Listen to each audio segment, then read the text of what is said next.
Bienvenue pour cette émission de Déclencheur.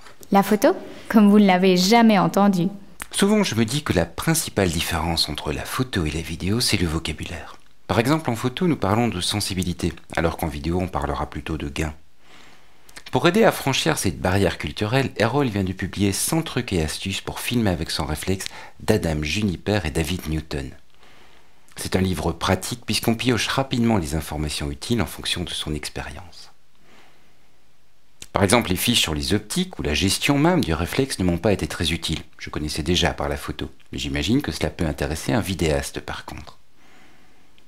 Mais toutes les fiches sur la combinaison des médias m'ont beaucoup intéressé. Et si 2 fois par mois, vous preniez 30 minutes pour imaginer ce que vous pouvez faire avec votre appareil? Vous le savez, être curieux, c'est faire de meilleures photos. N'attendez plus et inspirez-vous.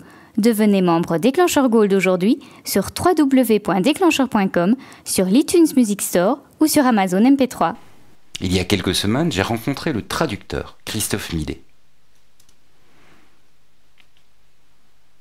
Le livre aborde en vulgarisant différentes notions qui sont sur une page. On va vous expliquer la résolution, on va expliquer ce qu'est un codec, on va expliquer ce qu'est, par exemple, qu'est-ce qu'il faut comme objectif standard. Et puis après, on va accrocher la notion de plan, la notion de captation, d'édition et de publication. Voilà. Chaque fois, on va prendre un terme et sur un terme, ça va faire 1 ou 2 pages.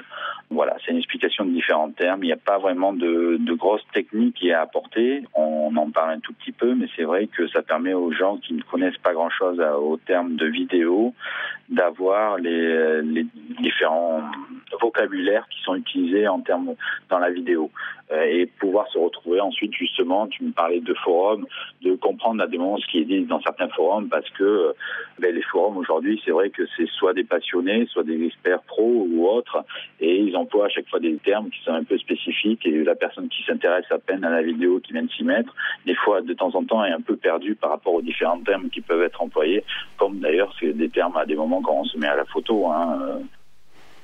Christophe Millet est réalisateur et producteur multimédia. Il m'explique le rapport entre la photo et la vidéo dans son travail.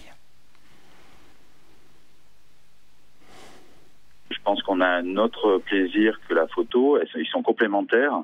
Je suis en train de travailler sur du contenu, ça s'appelle 1001 mains, c'est un travail personnel, et effectivement, je travaille avec des artisans un peu sur toute la planète, et effectivement, à des moments, je vais le filmer dans son travail en vidéo, et d'autres moments, pour mettre l'accent sur certains points, je vais utiliser par exemple la photo à ce moment-là. On est vraiment sur la notion d'écriture, mais il est important d'écrire et de savoir ce qui doit être mis plutôt en photo qu'en vidéo pour arriver à raconter l'histoire. C'est en Afrique, c'est sur différents pays où on a des petits métiers. Ça peut être aussi ici, par exemple, je vais tourner dans certains luthiers, par exemple, mais je mets vraiment en exergue la notion de matière à éléments. C'est-à-dire qu'il y a une base, il y a une matière, et de cette matière-là, ils vont faire quelque chose avec leurs mains. Et la main est symbole de beaucoup de choses dans différentes cultures. Donc c'est vrai que je mets en exergue et je mets l'accent sur leurs mains. C'est pour ça que ça s'appelle 1001 mains. Quand j'ai un peu de temps, je vais rencontrer des gens. Quand je suis dans différents pays, je veux mettre l'accent sur ces métiers qui ont tendance à disparaître. Voilà. Comme tout journaliste, je crois que tu connais bien la chose. Je vais aller le rencontrer. Déjà, on va discuter ensemble. Je vais lui demander de m'expliquer son métier et ce qu'il en est.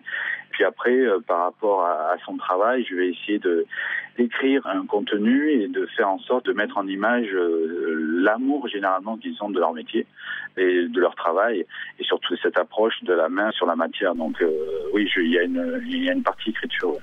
Christophe Millet filme au réflexe numérique depuis plus de 2 ans.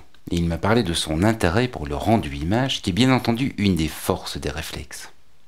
Il y a des plans qui sont plus faciles à réaliser avec un DSLR, d'une certaine manière, qu'avec une caméra, pour des raisons tout simplement de taille de l'appareil, en contre-plongée ou autre. C'est vrai que j'ai pris l'habitude de travailler, donc effectivement, quand je reviens sur une caméra, c'est un peu difficile aujourd'hui, je ne vais pas le cacher.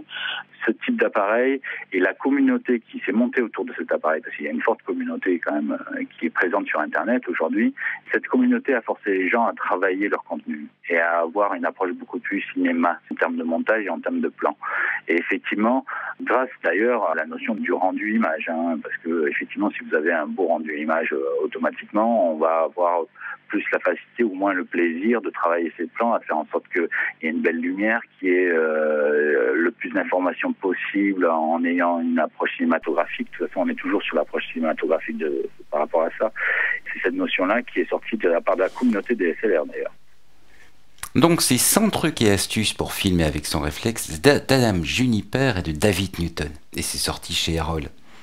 Notez également que Christophe Millet, qui en a donc assuré l'adaptation française, tient un excellent blog sur christophemillet.com tout simplement.